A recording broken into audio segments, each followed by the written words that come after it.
सभी साथियों को नमस्कार। आप सबका एक बार पुनः स्वागत है राजस्थान यूट्यूब चैनल पर। हम लोगों ने जो सीरीज चला रखी है वे राजस्थान के इतिहास से संबंधित वस्तुनिष्ठ जो प्रश्न हैं उनको लेकर एक कड़ी चल रही है। पहला पार्ट आप तक पहुंच गया जिसमें हम लोगों ने 1 से 10 क्वेश्चन तक बात की थी, पूरा डिस्कस किया था। उसी कड़ी में हम लोग आगे बढ़ रहे हैं। क्वेश्चन नंबर 11 आपको दिखाई दे रहा है।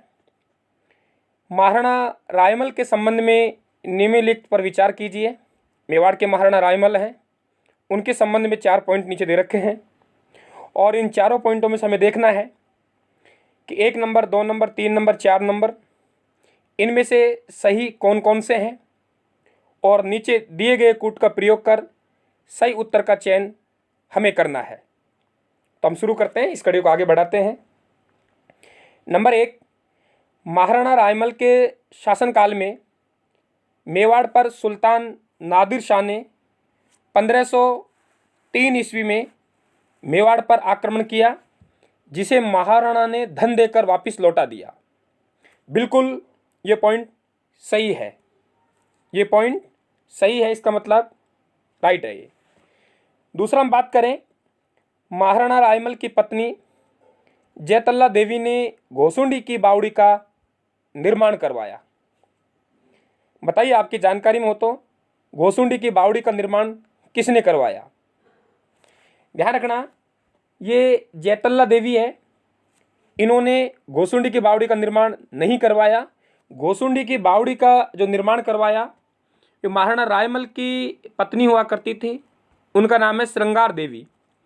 श्रृंगार देवी ने घोसुंडी की बावड़ी का निर्माण करवाया था। अभी मैं और विस्तार से चर्चा करूंगा। तो इसका मतलब 2 नंबर पॉइंट है, गलत है।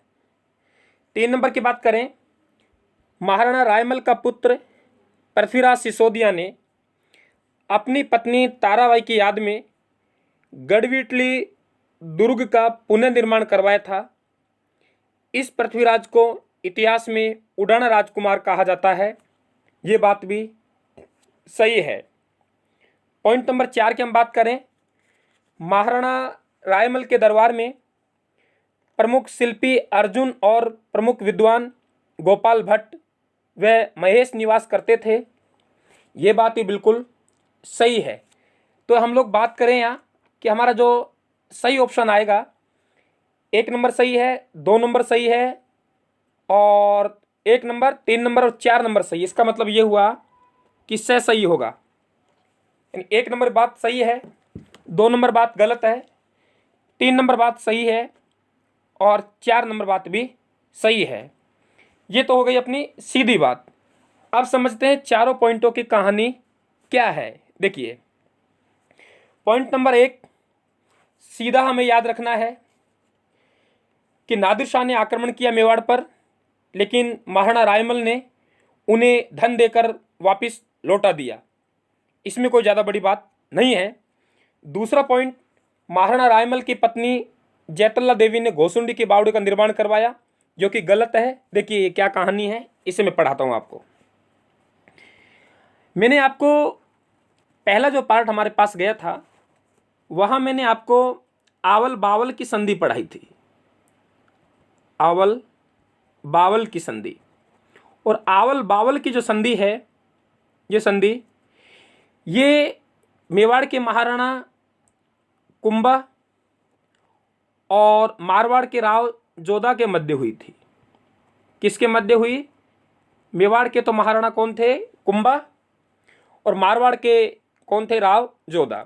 मैंने आपको ये बताया था कि महाराणा कुंभा का एक पुत्र था, इनका नाम क्या था? रायमल। ये रायमल। और दूसरी तरफ हम बात करें राव जोधा, राव जोधा की जो पुत्री हैं उनका नाम था श्रृंगार देवी। क्या नाम था? श्रृंगार देवी। इसका मतलब आवल बावल की संधि यानी मेवाड़ और मारवाड़ जो संधि हुई, मेवाड़ के महाराणा कुंभा और जोधपुर के राजा राव जोधा के मध्य, इसमें यह हुआ कि रायमल और श्रृंगार देवी का क्या हो गया? विवाह हो गया। यानी इनका विवाह हो गया और इनके बीच में समझौता हो गया। इसका मतलब इतना समझ में आ गया कि कुंभा का पुत्र रायमल का विवाह आवल बावल की संधि के तहत राव जोधा की पुत्री श्रृंगार देवी से हुआ था। अब हमारे पास में एक पॉइंट निकल के आ गया, श्रृंगार देवी। देखिए, ये पता लग गया कि श्रृंगार देवी कौन थी। श्रृंगार देवी कौन थी? श्रृंगार देवी अगर हम पुत्री की बात करें तो पुत्री जोधा की थी, और यदि हम लोग पत्नी की बात करें तो पत्नी रायमल की थी। तो श्रृंगार देवी ने चित्तौड़ में एक बावड़ी का निर्माण करवाया था। उस बावड़ी का नाम क्या था? घोसुंडी की बावड़ी। और ये विवाह और संधि की जानकारी भी हमें घोसुंडी की बावड़ी में ही मिलती है। तो घोसुंडी की बावड़ी का निर्माण रायमल की पत्नी ने जरूर करवाया था, लेकिन पत्नी कौन थी? श्रृंगार देवी, जो कि मारवाड़ की राजकुमारी थी और मारवाड़ के राव जोधा की पुत्री थी। इसका मतलब पॉइंट नंबर 2 क्लियर हुआ। गलत था, और गलत क्या था मैंने आप लोगों को बता दिया है। पॉइंट नंबर 3 की हम बात करें, महाराणा रायमल के पुत्र पृथ्वीराज सिसोदिया ने। बहुत अच्छी तरीके से आप लोगों को समझना है, ये पृथ्वीराज सिसोदिया कौन था? पृथ्वीराज सिसोदिया है, ये रायमल का ही पुत्र था और महाराणा सांगा है। महाराणा सांगा के ये भाई थे। महाराणा सांगा के क्या थे? भाई थे, और रायमल के पुत्र थे। इनकी मैं कहानी बताता हूं आपको। पॉइंट नंबर 3 के क्या कहानी बनेगी। देखिए, हम बात करें, ये राजस्थान का मानचित्र है। राजस्थान का मानचित्र है। ये राजस्थान का मानचित्र मैंने यहां बनाया है। राजस्थान के मानचित्र में अगर हम यहां बात करें तो हमारे पास में टोंक पड़ता है, और टोंक में हमारे पास में टोडा है। क्या है? टोडा। और टोडा में जो आदमी की हम लोग बात कर रहे हैं उनका नाम है सुरातन। सुरातन हाड़ा, ये यहाँ के आदमी है।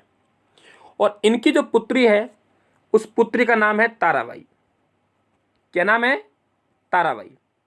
कहानी समझ में आ गई कि टोडा टोक के राजा हैं, उनका नाम क्या है? सुरातन हाड़ा है। और इनकी जो बेटी है, बेटी का नाम क्या है? ताराबाई। इधर हम बात करें तो हमारे पास यहाँ मेवाड़ है। क्या है? मेवाड़। और मेवाड़ में हम बात करें, रायमल का पुत्र कौन है? पृथ्वीराज सिसोदिया। पृथ्वीराज सिसोदिया ये रायमल के पुत्र हैं। आगे और विस्तार समझाऊंगा अगले क्वेश्चन में इसको। पृथ्वीराज सिसोदिया एक हमारे पास में आ गया। और हम लोग बात करें दूसरी तरफ, हमारे पास में कौन आ गई? ताराबाई। और ये कौन आ गए? पृथ्वीराज सिसोदिया। पृथ्वीराज सिसोदिया मेवाड़ के हैं, महाराणा रायमल के पुत्र हैं, और ताराबाई सुरातन हाड़ा की पुत्री है। सुरातन हाड़ा पर एक मुस्लिम शासक ने आक्रमण कर दिया। आक्रमण करके टोडा टोक पर अधिकार कर लिया। तो सुरातन हाड़ा ताराबाई को लेके सीधे कहाँ आ गए? मेवाड़ में आ गए। मेवाड़ में पहुंच गए, और मेवाड़ में इन्होंने एक प्रस्ताव रखा कि यदि मुझे टोडा टोक जीतकर कोई वापस दे देगा तो उसके साथ मैं मेरी पुत्री ताराबाई का विवाह कर दूंगा। तो पृथ्वीराज सिसोदिया, जिन्हें हम लोग उडाना राजकुमार कहते हैं, पृथ्वीराज सिसोदिया जिन्हें हम लोग उडाना राजकुमार कहते हैं, तो पृथ्वीराज सिसोदिया ने कहा मैं जीत के दूंगा टोडा टोक। तो पृथ्वीराज सिसोदिया ने टोडा टोक जीत के दे दिया, और टोडा टोक जीत के दिया तो पृथ्वीराज सिसोदिया का विवाह किससे हो गया? ताराबाई से। इतने समझ में आ गया? विवाह किससे हो गया? ताराबाई से। अब ताराबाई से विवाह हो गया, आगे हम कहानी को बढ़ाते हैं। हमारे पास में अजमेर है। क्या है? अजमेर। और अजमेर में एक किला होता है, उसका नाम है गढ़वीटली का दुर्ग। क्या नाम है? गढ़वीटली। स्क्रीन छोटी पड़ रही है इसलिए कम लिख पा रहा हूं। हमारे पास में गढ़वीटली का दुर्ग है, इधर लिख देता हूं, गढ़वीटली का दुर्ग। गढ़वीटली का दुर्ग कहाँ है? अजमेर में। तो ध्यान रखना, जिस परिस्थिति की हम बात कर रहे हैं उस परिस्थिति में अजमेर का किला यानी गढ़वीटली का दुर्ग पृथ्वीराज सिसोदिया के पास था। तो ताराबाई को सीधा गढ़विटली ले गया और गढ़विटली के दुर्ग का पुनर्निर्माण करवाया। यानी कौन सा दुर्ग? गढ़विटली, गढ़विटली। और इस दुर्ग का पुनर्निर्माण करवाया। किसने करवाया भाई? पृथ्वीराज सिसोदिया ने। पृथ्वीराज सिसोदिया ने पुनर्निर्माण करवाया। किसकी याद में? अपनी पत्नी ताराबाई की याद में। इसलिए इस दुर्ग को क्या कहते हैं? तारागढ़ दुर्ग कहते हैं। ध्यान रखना, एक तारागढ़ बूंदी में है जो कि मूल तारागढ़ है, और एक तारागढ़ अजमेर में है जो कि गढ़विटली का उपनाम है। पृथ्वीराज सिसोदिया ने जीर्णोद्धार करवा के अपनी जो पत्नी है उसकी याद में नाम क्या रखा? तारागढ़। इसका मतलब बात सही है। आगे इसे इतिहास में उडाना राजकुमार कहते हैं। बिल्कुल सही है। इसका मतलब 3 नंबर पॉइंट हमारा क्लियर हुआ। देखिए, मैं आपको एक बात और बता दूं यहाँ कि जिसकी हम लोग बात कर रहे हैं पृथ्वीराज सिसोदिया, उनकी थोड़ी सी कहानी मैं आप लोगों को और क्लियर कर देता हूं। देखिए, ये जो मेवाड़ है, ये रहा मेवाड़। यह हम बात करें राजस्थान के मानचित्र में ले लेते हैं। ये रहा, थोड़ा बड़ा कर देता हूं इसको। हमारे यहां जो पॉइंट है, यहां हमारे पास में सिरोही है। कौन सा पॉइंट है? सिरोही। और इधर की हम बात करें, यहां ये रहा, ये हमारे पास मेवाड़ है। क्या है? मेवाड़। और सिरोही में एक आदमी है, उनका नाम है जगमाल। क्या नाम है मेरे मित्रों? जगमाल। और मेवाड़ में एक राजकुमारी है, उसका नाम है आनंदाबाई। आनंदाबाई। आनंदाबाई क्या हो गई? एक राजकुमारी हो गई। ये आनंदाबाई पृथ्वीराज सिसोदिया। कौन? पृथ्वीराज सिसोदिया। तो पृथ्वीराज सिसोदिया की बहन थी। यानी पृथ्वीराज सिसोदिया है, ये पृथ्वीराज सिसोदिया की जो बहन का नाम है वे है आनंदाबाई। और इसका विवाह कहाँ हुआ? सिरोही में हुआ। किन के साथ हुआ? जगमाल के साथ हुआ। अब क्या हुआ? पृथ्वीराज सिसोदिया की बहन आनंदाबाई का विवाह सिरोही के जगमाल से हुआ। ऐसा इतिहास में हम लोगों को पढ़ने को मिलता है कि जगमाल आनंदाबाई को परेशान करता था।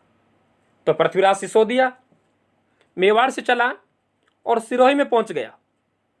सिरोही में जाके जगमाल से कहा कि तू मेरी बहन को परेशान क्यों करता है? पहले एक कहानी सुने, यहां तक नाम याद करें। देखो, पृथ्वीराज सिसोदिया के एक बहन थी। पृथ्वीराज सिसोदिया के एक बहन थी, उसको उसका पति पीटता था।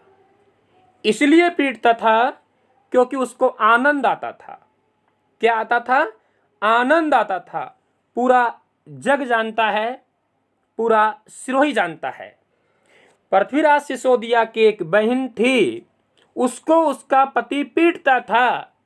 पीटने में आनंद आता था।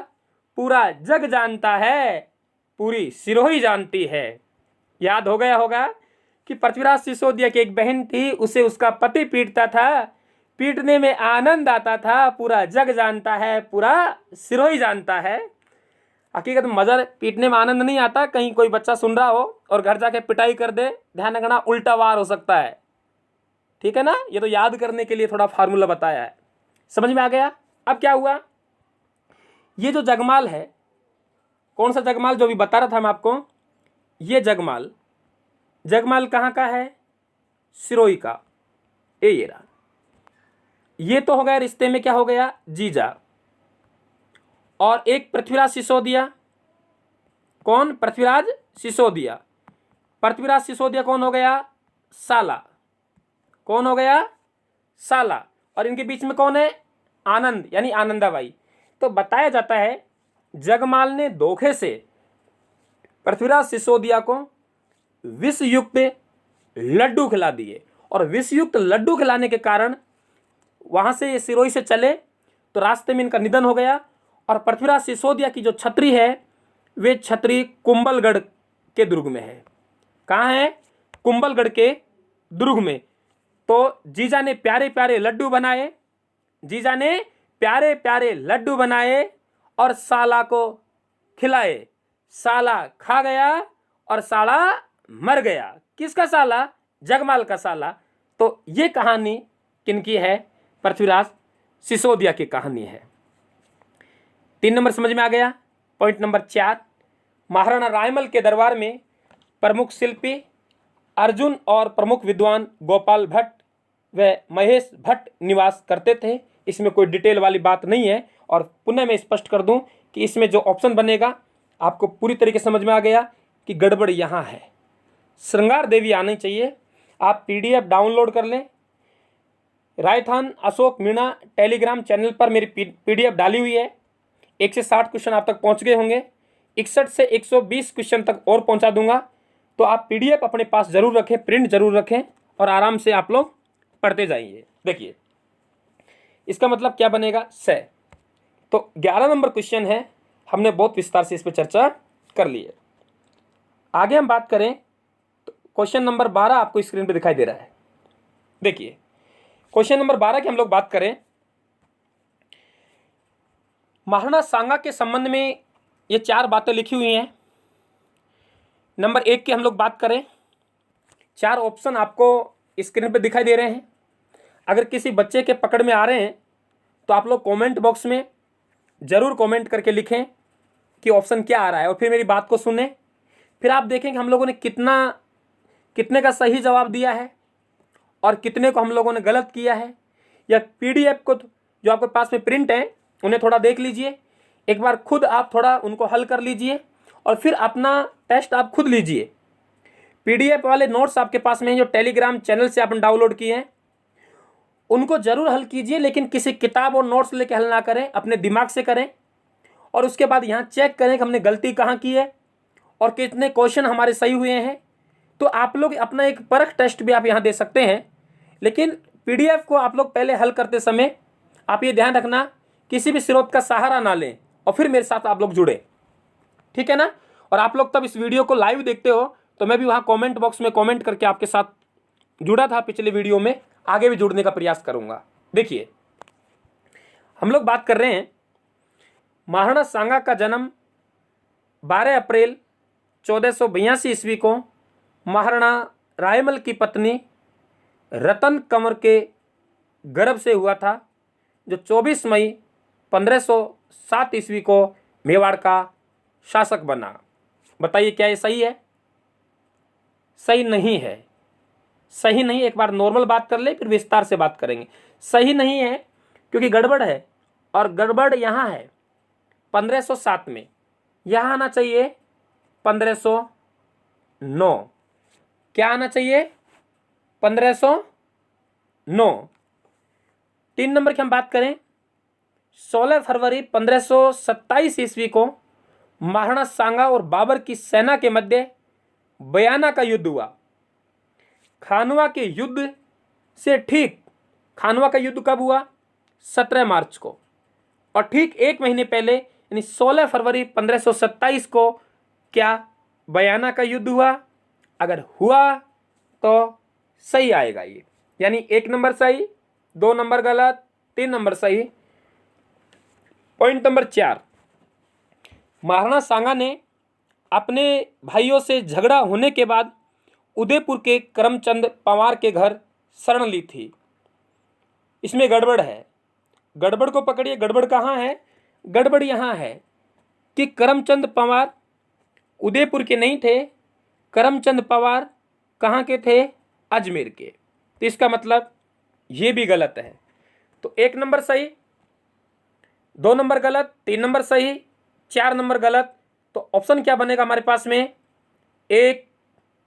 1 और 3 नहीं, 1 नंबर हमारे पास सही था, ठीक है। 2 नंबर मैंने पकड़ा नहीं था, 1 नंबर हमारे पास में गलत था। ये पकड़ने में गलती कर गया, दोबारा पकड़ता हूं। 1 नंबर हमारे पास गलत। क्यों गलत? क्योंकि गड़बड़ यहाँ है। इसका मतलब ये गलत था, गड़बड़ यहाँ है, उदयपुर नहीं अजमेर। इसका मतलब ये गलत था, ये तो सही है। 2 नंबर को मैं चर्चा करना भूल गया। महाराणा सांगा ने 1519 ईस्वी में गागरोन का युद्ध में मालवा के सुल्तान महमूद खलजी द्वितीय को पराजित करके बंदी बनाया था। इस युद्ध में सुल्तान का पुत्र आसफ खां मारा गया था। देखिए कई जगह गागरोन का युद्ध है 1518 में मिलेगा, 1519 में हुआ था। यह पॉइंट भी बिल्कुल सही है। इसका मतलब हमारा जो ऑप्शन बनेगा 2 और 3, 2 और 3 बनेगा। कौन सा बनेगा? 2 और 3। इसका मतलब सही क्या जाएगा? बे। ये तो एक नॉर्मल बात हो गई। अब मैं आपको समझाता हूँ विस्तार से कहानी क्या है इनकी। देखिए कहानी ये बनेगी इनकी। पहला ऑप्शन महाराणा सांगा का जन्म बिल्कुल सही है कि महाराणा रायमल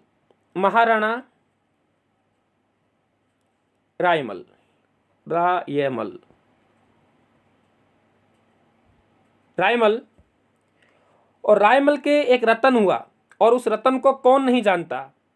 रायमल के क्या हुआ? रतन। और उस रतन को कौन नहीं जानता, यानी रतन के रूप में कौन हुआ? सांगा। रतन के रूप में कौन हुआ? सांगा। मां का नाम याद हो गया होगा। क्या हुआ कि ये रायमल है। रायमल के काफी पुत्र आप लोग पढ़ते हो जिनमें आपस में उत्तराधिकार का संघर्ष चला। तो उसकी पूरी हम चर्चा नहीं करेंगे क्योंकि पॉइंट पॉइंट से हम लोग रिलेटेड बातें करेंगे। तो जब संघर्ष हुआ तो महाराणा सांगा पे वार किया गया और महाराणा सांगा यहाँ से भाग गया।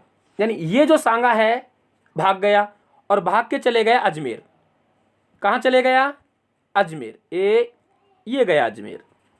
और अजमेर के किसके पास गया? करमचंद पंवार के पास गया। करमचंद पंवार के पास चले गया।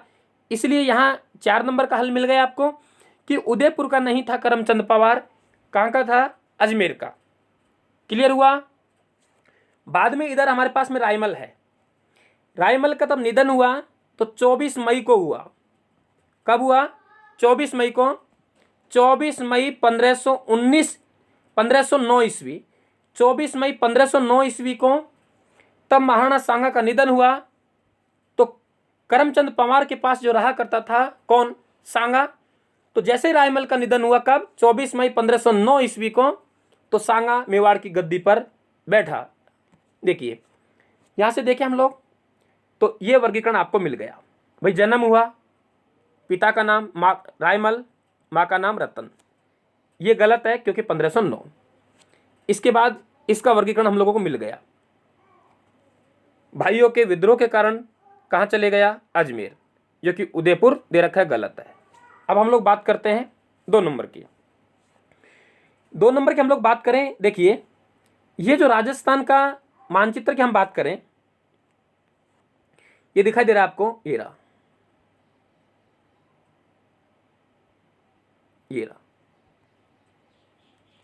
हमारे पास में यहां मेवाड़ है, और यहां हमारे पास में गागरोन है। क्या है? गागरोन का दुर्ग है। और नीचे हम बात करें यहां इधर तो हमारे पास मालवा है। क्या है? मालवा। यानी एक हमने बात की गागरोन की, एक मालवा, एक मेवाड़। हम यहां बात करें मेवाड़ में जो इस समय की हम बात कर रहे हैं तो राजा कौन है? महाराणा सांगा। और मालवा की बात करें तो मालवा में हमारे पास में है महमूद खिलजी। देखिए मैंने आपको पहला जो पार्ट पढ़ाया था उसमें भी एक महमूद खिलजी आया। यानी मालवा में 2 महमूद खिलजी हुए हैं, 1 और 2। 1 और 2। तब 1 और 2 हुए हैं तो पहले हुआ है उसके सामने फर्स्ट लगाना पड़ेगा और दूसरा हुआ है उसके सामने सेकंड लगाना पड़ेगा। फर्स्ट मैंने पढ़ाया था कुंभा के समय था। किसके समय था? कुंभा के समय था। और सेकंड की हम बात कर रहे हैं वे महाराणा सांगा के समय है। और इनके बीच में कौन आ रहा है? रायमल। कौन आ रहा है? रायमल। यानी कुंभा का पुत्र रायमल, रायमल का पुत्र सांगा। यानी पहला था वे दादा के समय था और दूसरा था वे पोता के समय था। बीच में कौन है? रायमल। तो आप ये ध्यान रखें कि महमूद खिलजी दो हुए हैं, एक महमूद खिलजी फर्स्ट, एक महमूद खिलजी सेकंड। फर्स्ट की बात करें तो महाराणा कुंभा से आपको जुड़ जाना है, और महाराणा कुंभा से जैसे जुड़ेंगे सारंगपुर का याद आ जाएगा युद्ध, चंपानेर की संधि, बदनौर का युद्ध जो कि हम पहले पढ़ चुके हैं।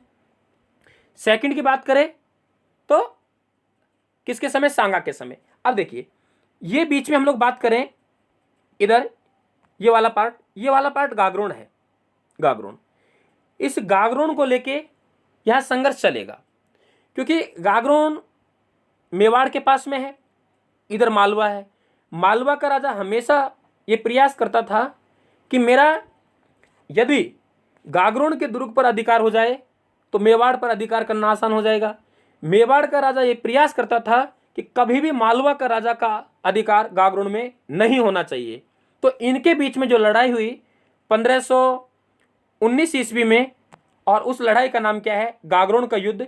और उस गागरोन के युद्ध में विजय किसकी हुई, महाराणा सांगा की हुई। और इस युद्ध में सुल्तान का पुत्र कौन मारा गया, आसफ खां मारा गया। ये यहाँ कहानी है। इसका मतलब 1 नंबर का आपको बता दिया मैंने, 2 नंबर आपको क्लियर कर दिया, 3 नंबर भी क्लियर कर दिया, और 4 नंबर भी क्लियर कर दिया। 3 नंबर में 16 फरवरी 1527 को महाराणा सांगा और बाबर की सेना के मध्य बयाना का युद्ध हुआ। ये और बताता हूं मैं आपको। देखिए हम बात करें, ये जो मानचित्र आपको दिखाई दे रहा है,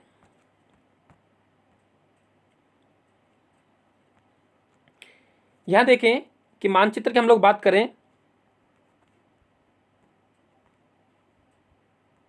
अब देखिए कि ये राजस्थान का मानचित्र आपको दिखाई दे रहा है। देखिए ऐसा बनता है, वैसे बना देते हैं। ये राजस्थान का मानचित्र है। यहां हमारे पास दिल्ली है, क्या है, दिल्ली। और दिल्ली का जो बादशाह है वे कौन है, बाबर, ये रहा। और मेवाड़ ये रहा। और मेवाड़ में कौन है, सांगा। और यहां हम लोग बात करें इधर के बेल्ट में, यहां हमारे पास भरतपुर है, क्या है, भरतपुर। महाराणा सांगा ने बाबर से 2 युद्ध लड़े।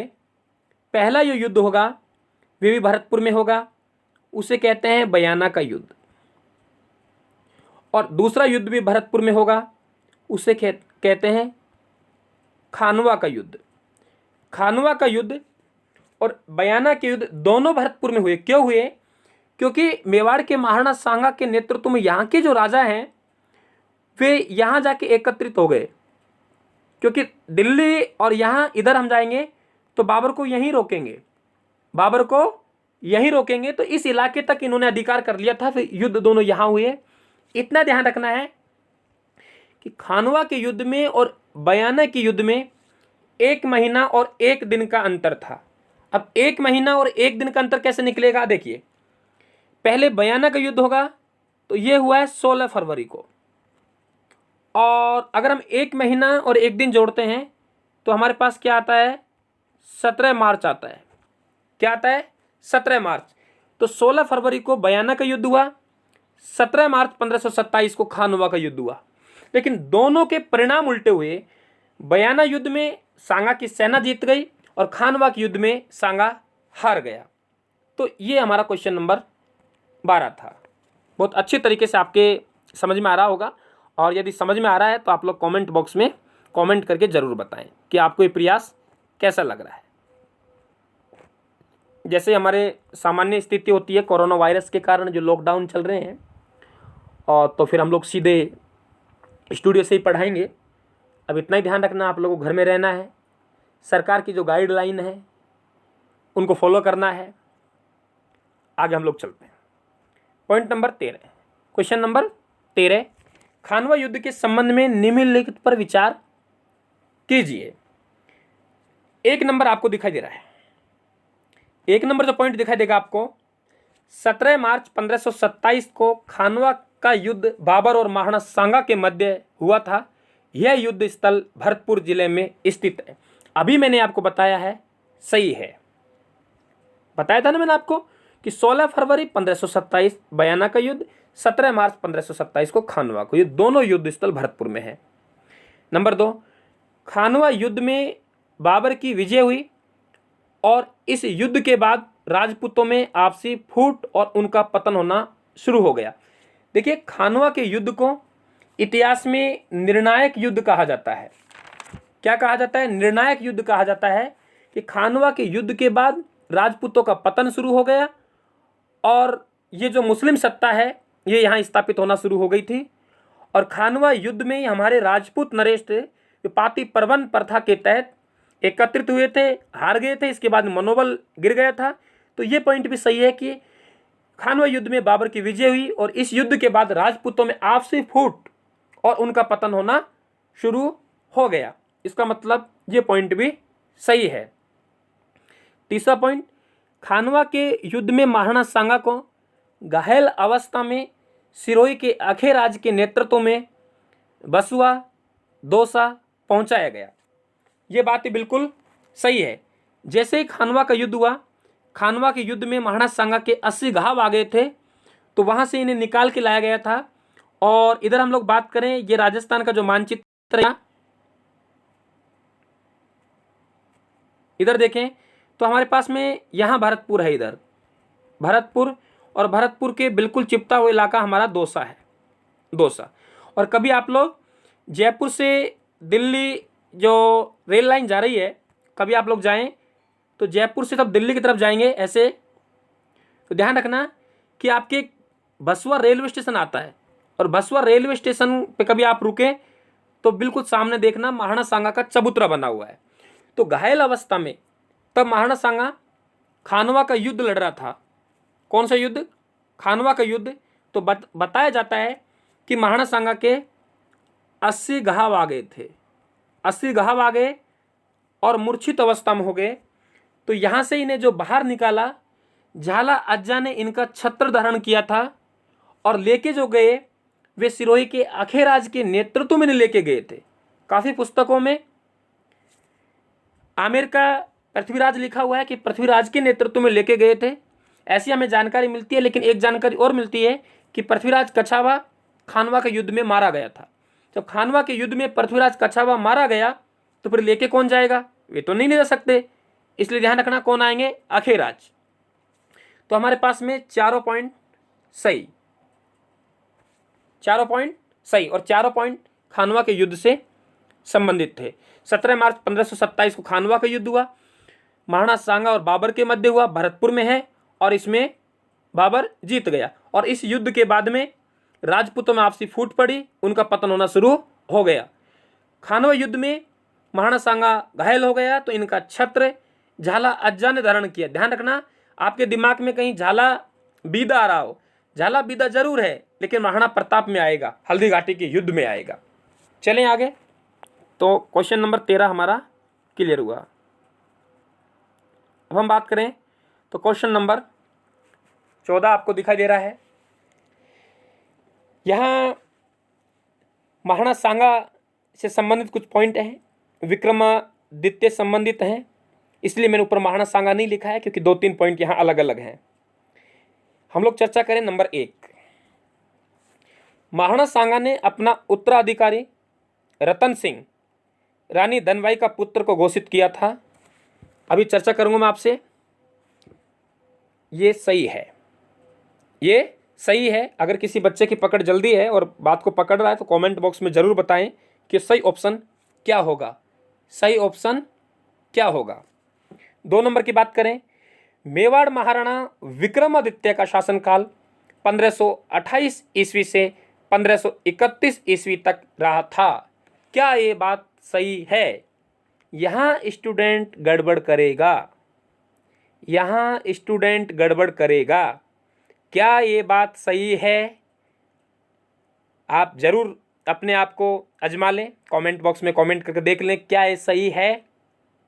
मेवाड़ महाराणा विक्रमादित्य का शासनकाल 1528 ईस्वी से 1531 ईस्वी तक रहा था। ये सही नहीं है, ये सही नहीं है, अभी बताऊंगा। पॉइंट नंबर 3, महाराणा सांगा ने रानी कर्मावती और उसके पुत्र विक्रमादित्य व उदय सिंह को गागरोन की जागीर दी थी। क्या ये सही है? क्या ये पॉइंट सही है? ये भी सही नहीं है, अभी बताऊंगा क्यों नहीं है। पॉइंट नंबर 4, विक्रमादित्य के समय चित्तौड़ का द्वितीय शाखा हुआ था। इसमें महाराणा का प्रतिनिधित्व देवलिया के ठाकुर रावत बाघ सिंह ने किया था। ये भी सही है। इसका मतलब यदि हम लोग ऑप्शन की बात करें तो से बनेगा 1 और 4।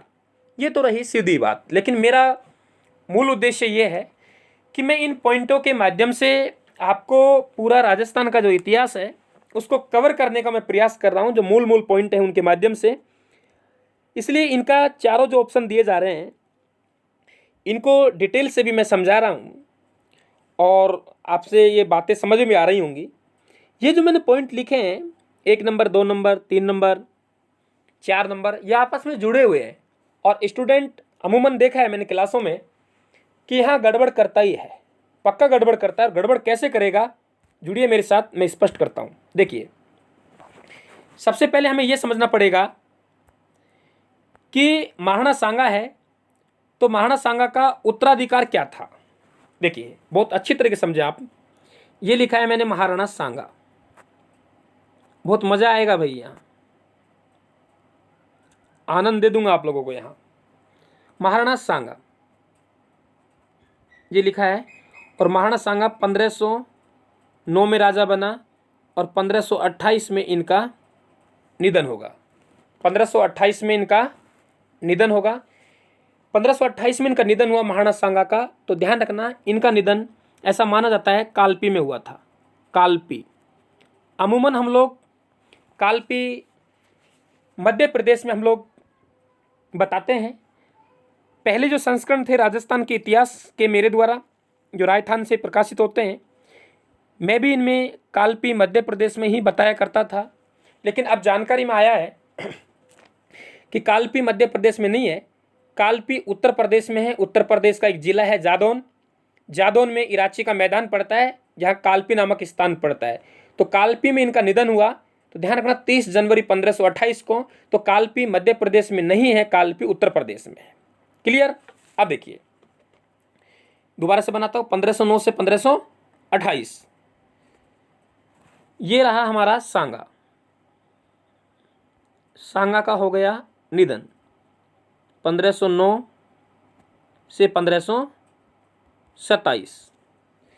अब महाराणा सांगा की हम बात करते हैं। पत्नियों की पत्नी कितनी पत्नियां थी, लेकिन हम तो उन पत्नियों की बात करेंगे जिनके बेटों ने इतिहास में कुछ किया है, उन्हीं का हम लोग नाम लेंगे यहाँ। बाकी उस समय विवाह करने पे कोई बंधन नहीं हुआ करता था। राजा पड़ोसी राज्य पर आक्रमण करता, वहाँ समझौता हो जाता। कमजोर राजा था, अपनी पुत्री का विवाह वे आक्रमणकारी राजा से कर दिया करता था। इस तरीके से काफ़ी विवाह इनके हो जाया करते थे। अब आपका भी मन कर रहा होगा कि सर ये छूट इस ज़माने में भी होती। इस ज़माने में नहीं है भाई, एक ही विवाह होगा। और जो भी अगर आप लोग नौकरी लग गए तो आपका विवाह हो जाएगा, वरना हमेशा एक डायलॉग रहता है मेरा कि आप लोगों को बिहार और महाराष्ट्र जाना ना पड़ जाए। काफ़ी लोग जाते भी हैं, समझ रहे होंगे मेरी बात को। ऐसा लग रहा सर मजाक कर रहे हैं। देखिए, हम लोग इधर देखें तो महाराणा सांगा की हम एक पत्नी की बात करें तो एक पत्नी जिसकी हम लोग बात कर रहे हैं यहाँ, उसका नाम है धनबाई। क्या नाम है? धनबाई। और धनबाई का पुत्र है, उनका नाम है रतन सिंह।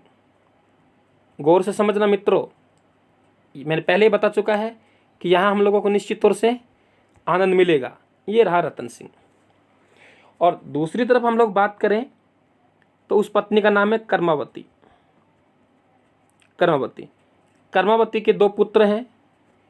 एक का नाम है विक्रमादित्य, विक्रमादित्य, और दूसरे का नाम है उदय सिंह। क्या नाम है? उदय सिंह। कितने पुत्र हो गए? 2। अब इम्पोर्टेंट बात यह है कि महाराणा सांगा ने अपना जो उत्तराधिकारी घोषित किया, वे उत्तराधिकारी रतन सिंह को घोषित किया। हालांकि विक्रमादित्य और उदय सिंह बड़े थे, उत्तराधिकार इनका बनता था, लेकिन सांगा ने धन देकर रतन खरीदा था। सांगा ने धन देकर रतन खरीदा था। फिर समझे, सांगा ने धन देकर रतन खरीदा था। इसका मतलब सांगा की पत्नी धनबाई का पुत्र कौन हो गया? रतन सिंह। और कर्मावती के पुत्र को तो आप जानते ही हो, भोजराज, जो कि मीरा का पति बनेगा, पहले निधन हो गया। यहाँ विक्रमादित्य और उदय सिंह की हम लोग बात कर रहे हैं। अब सवाल ये है कि हम लोग समझते हैं सर विक्रमादित्य राजा बनेगा, उदय सिंह राजा बनेगा, कोई बनवीर राजा बनेगा, कुछ ऐसी बातें करते हैं। ध्यान रखना, महाराणा सांगा ने जो उत्तराधिकारी घोषित किया, वे उत्तराधिकारी रतन सिंह को घोषित किया। किसको किया? रतन सिंह को घोषित किया। इसलिए 1528 से 1531 तक मेवाड़ की गद्दी पर बैठेगा, वे कौन बैठेगा? रतन सिंह। कौन बैठेगा? रतन सिंह। और एक नंबर पॉइंट यही कह रहा है, लेकिन ये रतन सिंह बूंदी के सूरजमल के साथ आपसी झगड़ों में उलझकर इनका मृत्यु हो गई, इनका निधन हो गया, तो इसलिए 1531 में ये मर गए। इसका मतलब एक नंबर पॉइंट यहाँ जुड़ा हुआ था। एक नंबर पॉइंट समझ में आ गया। 2 नंबर पॉइंट भी यहीं से जुड़ा हुआ है मेरे साथियों, 2 नंबर पॉइंट भी यहीं से जुड़ा हुआ है। 2 नंबर पॉइंट है, ये भी यहीं से जुड़ा हुआ है। देखिए कैसे जुड़ा हुआ है। 1531 में रतन सिंह का निधन हो गया। अब आप एक बात समझे, आप लोग 2 से पहले 3 को समझे। अब आप कहेंगे सर कि एक कर्मावती और विक्रमादित्य और उदय सिंह का क्या हुआ? तो ध्यान रखना, महाराणा सांगा ने इन तीनों की हम बात करें, कौन? विक्रमादित्य, कर्मावती और उदय सिंह, इन्हें गागरोण दिया था। क्या दिया? गागरोण दिया था। सॉरी, गलत बोल गया मैं, गागरोण नहीं, रणथंभौर दुर्ग दिया था। क्या दिया? रणथंभौर दुर्ग दिया था। तो रणथंभौर जब दुर्ग दिया तो ध्यान रखना कि धनभाई का पुत्र रतन सिंह को उत्तराधिकारी घोषित किया। 1528 से 1531 तक राजा रहेंगे। कर्मावती और विक्रमादित्य, उदय सिंह, इन तीनों को रणथंभौर दिया जाएगा। रतन सिंह का निधन होगा 1531 में, तो विक्रमादित्य राजा बनेंगे 1531 में। राजा कब बनेंगे? 1531 में। और आपको पता होगा 1536 ईस्वी में जो दासी पुत्र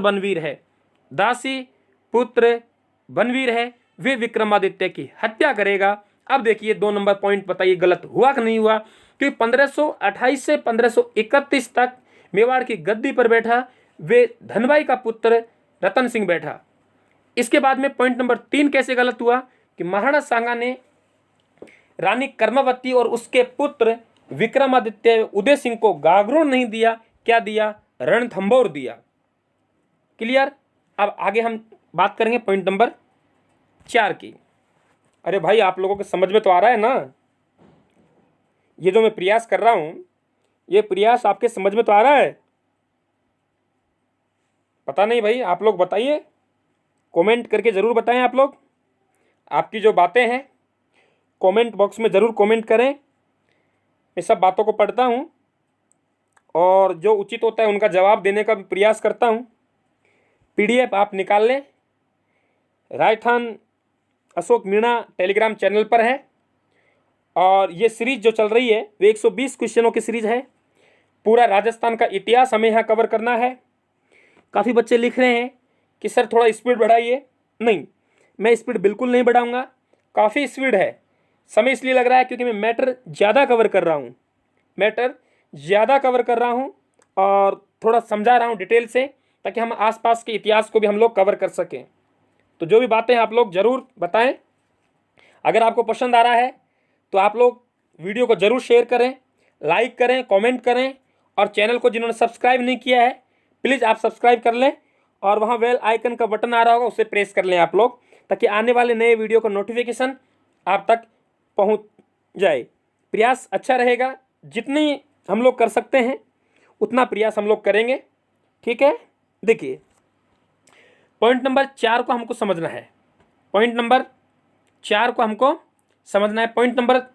क्या कह रहा है उसकी हम लोग बात करें।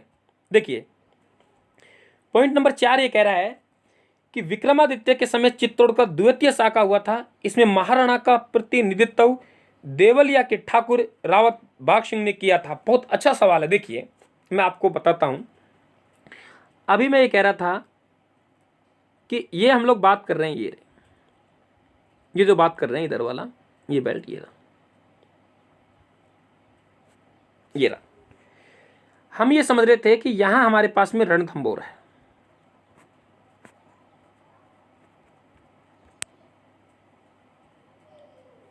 क्या है, रणथंभौर है।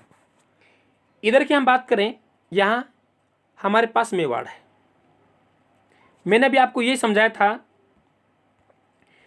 कि मेवाड़ में महाराणा सांगा ने जो उत्तराधिकारी घोषित किया वे रतन सिंह को घोषित किया, और जो कर्मावती है, कर्मावती, विक्रमादित्य, उदय सिंह, इनको रणथंभौर मिला।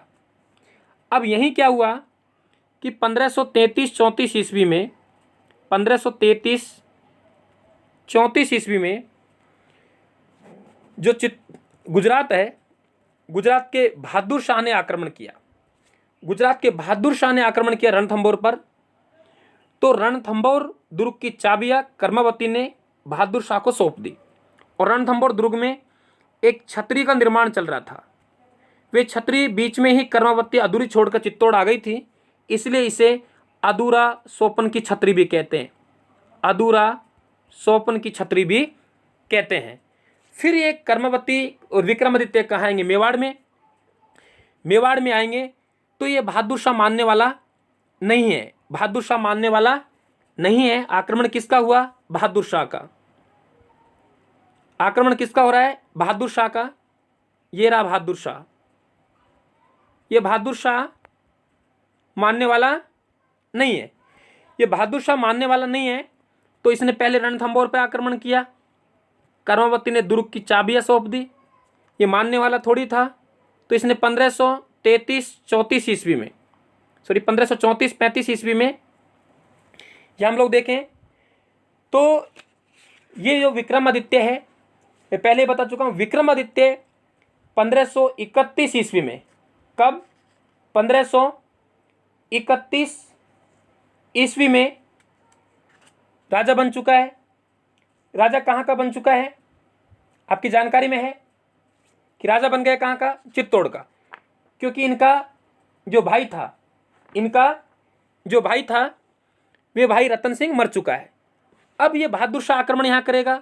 बहादुर शाह आक्रमण करेगा तो क्या करेगा, देखिए अब एक पॉइंट समझे आप। ये सांगा रहा, ये हम लोग बात करें यहाँ, ये रहा,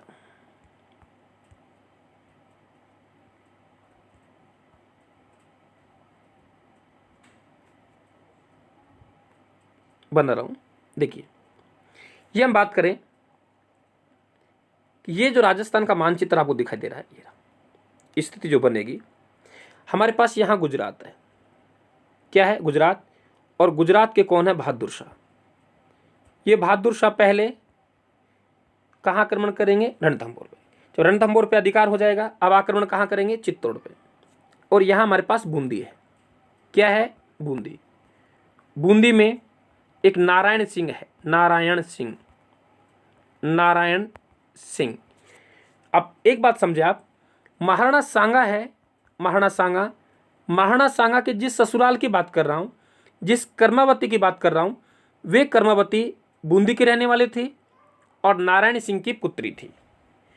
और इस कर्मावती के जो पुत्र थे उनका नाम क्या था, विक्रमादित्य, विक्रमादित्य, उदय सिंह। तो बहादुर शाह ने चित्तौड़ पर आक्रमण किया, चित्तौड़ का दूसरा शाखा होगा। तो क्या किया जाएगा, कर्मावती अपने दोनों पुत्र विक्रमादित्य, उदय सिंह को बूंदी में इनके नाना नारायण सिंह के पास पहुंचा देगी। याद कैसे करेंगे, महाराणा सांगा ससुराल में नारायण नारायण करते हुए बूंदी खा रहा था। महाराणा सांगा ससुराल में नारायण नारायण मतलब ससुर, नारायण नारायण करते हुए बूंदी खा रहा था। क्लियर। तो ये चले गए दोनों कहाँ, ननिहाल में। जब दोनों ननिहाल में चले गए तो हमारे पास में एक बेल्ट पड़ता है प्रतापगढ़ का, ये रहा, यहां प्रतापगढ़ है। और प्रतापगढ़ में हमारे पास एक ठिकाना पड़ता है देवलिया। देवलिया के जो ठाकुर थे सूरजमल, सूरजमल के पुत्र थे रावत। ध्यान रखना, ये रावत शब्द किताबों में लिखा है, लेकिन वास्तविकता में रावत नहीं है। हम लोग अमूमन नकल मार मार के लिख देते हैं, ये एक्चुअल में रावत नहीं है, ये महारावत है। देवलिया प्रतापगढ़ के ठाकुर हैं अपने नाम से आगे क्या लगाते हैं? महारावत। क्या लगाते हैं? महारावत।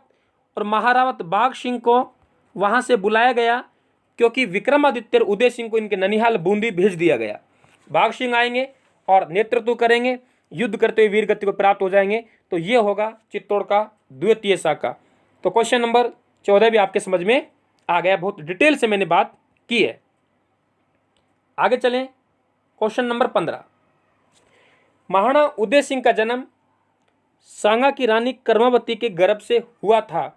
अभी मैंने आपको बताया है, बिल्कुल हुआ था। महाराणा उदय सिंह का जन्म सांगा की रानी कर्मावती के गर्भ से हुआ था या करमवती के गर्भ से हुआ था, अभी मैंने बताया है। दूसरा पॉइंट ये है कि पन्ना दाई के पुत्र बलिदान से महाराणा उदय सिंह को जीवन दान मिला था। देखिए आपकी जानकारी में होगा कि पृथ्वीराज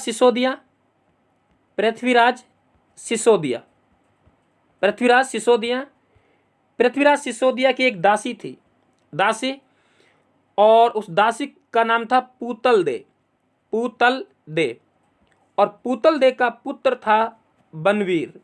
देखिए मेरे दोस्तों, हम लोग कहते हैं दासी पुत्र बनवीर, लेकिन आज हमें यही पता लग गया कि दासी का नाम क्या था।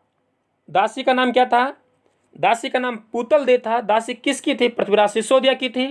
पृथ्वीराज सिसोदिया की दासी पूतल दे का पुत्र बनवीर। ये बनवीर क्या करेगा? 1536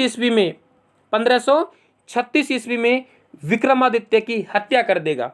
इसलिए विक्रमादित्य का जो शासनकाल मैंने पिछले क्वेश्चन में दिया था, 1531 में राजा बना और 1536 ईस्वी में ये मर गया। तो ये इनका शासनकाल बनेगा। अब देखिए अब क्या होगा। ये जो पृथ्वीराज सिसोदिया की दासी पूतल दे का पुत्र बनवीर विक्रमादित्य की हत्या कर देगा और ये चाहता है कि मैं उदय सिंह की भी हत्या कर दूं। यदि उदय सिंह की भी हत्या कर दूं तो कोई वारिस मेवाड़ का बचेगा नहीं, मेरा स्वतंत्र रूप से अधिकार हो जाएगा। समझ में आया? यहां आगे चलते हैं हम लोग। 1 नंबर पॉइंट समझ में आ गया, महाराणा उदय सिंह का जन्म सांगा की रानी करमवती के गर्भ से हुआ। 2 नंबर पॉइंट अभी चर्चा करूंगा, पन्ना दाई के पुत्र बलिदान से महाराणा उदय सिंह को जीवन दान मिला, अभी बताऊंगा, सही है। 3 नंबर पॉइंट, महाराणा उदय सिंह पर बनवीर का संकट आने पर उसे दीपरावाणिक वंशी आशा शाह की देखरेख में कुंभलगढ़ दुर्ग में रखा गया था, यह भी सही है। अब आप मुझे 4 नंबर पॉइंट बताइए, क्या 4 नंबर पॉइंट सही है या गलत है? अगर 4 नंबर पॉइंट सही है तो ऑप्शन नंबर द सही है, अगर ये गलत है तो से आएगा। बताइए, बहुत दिमाग लगाना पड़ेगा, क्या होना चाहिए, से या द? ध्यान रखना, गलत है। आप कहेंगे सर गलत क्यों है? गड़बड़ कहाँ है?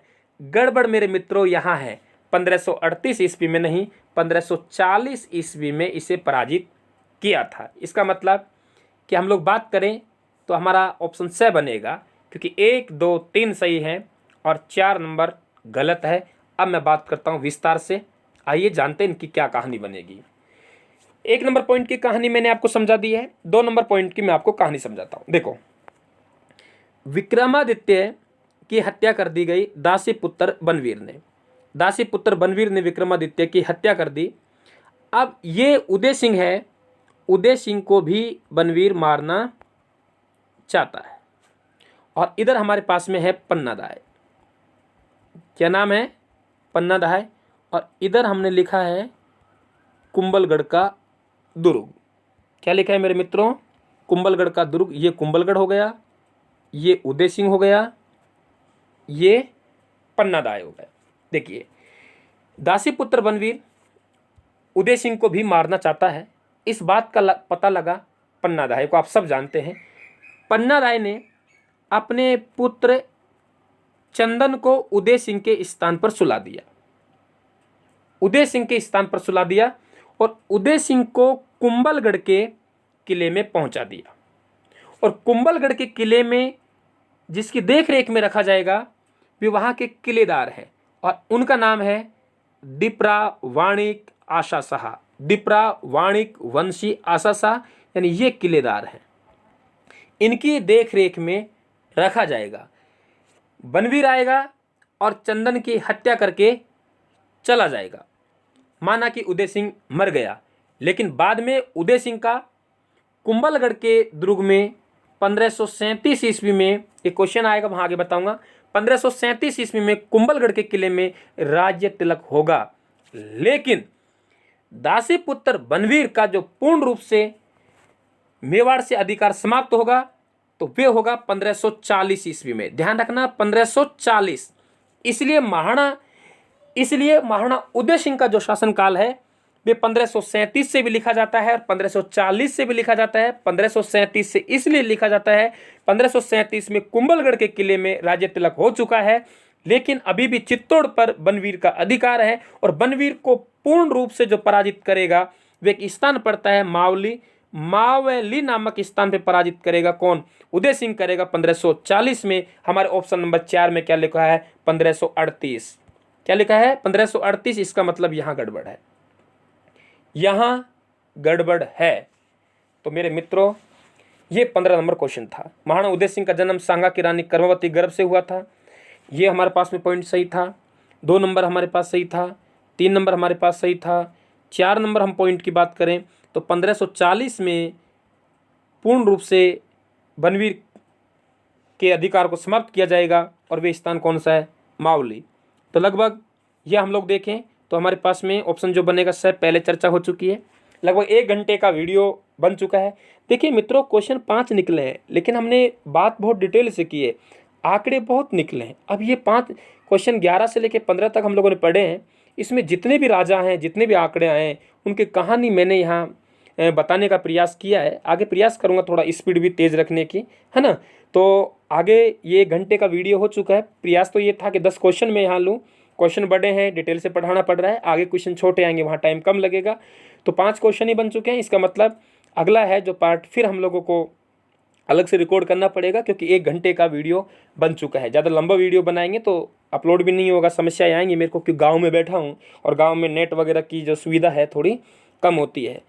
तो ये मित्रों, प्रयास मेरा जारी रहेगा। रोज़ का एक वीडियो, कम से कम 1, हो सकता है 2 भी प्रयास करूँ, कम से कम 1 वीडियो आप तक पहुँच जाएगा और बहुत डिटेल से आप लोग पढ़ें। और ये जो आपका जो PDF है वे अशोक मीणा, राजस्थान अशोक मीणा टेलीग्राम चैनल से आप लोग अपलोड कर लें और प्रिंट निकाल लें। बहुत अच्छी तरीके से आप लोग पढ़ें इसको। और कैसा हमारा ये प्रयास लग रहा है आप लोग कमेंट करके ज़रूर बताएं। और जितना भी मेरे से वादा यही है कि जितना मेरे से सहयोग बन पाएगा स्टूडेंट जगत के लिए, छात्र हित में जितना मैं कर पाऊँगा वे हमेशा मैं करता रहूँगा। जितना मेरा अंदर क्षमता है, जितनी मेरी काबिलियत है, उसके अकॉर्डिंग मैं प्रयास यही रहेगा कि स्टूडेंट जगत की मैं हमेशा सेवा के रूप में लगा रहूं। जितना हो सके मेरे से उनकी मैं मदद करूं। और सबसे बड़े मददगार तो आप हैं। अपना हौसला रखें, अपने मजबूती रखें, इरादे मजबूत रखें और मजबूत इरादों के साथ आप लोग आगे बढ़ें। ओके, सभी का धन्यवाद। राम राम। पुनः मिलेंगे आप लोग अगले वीडियो से क्वेश्चन नंबर 16 से। ओके।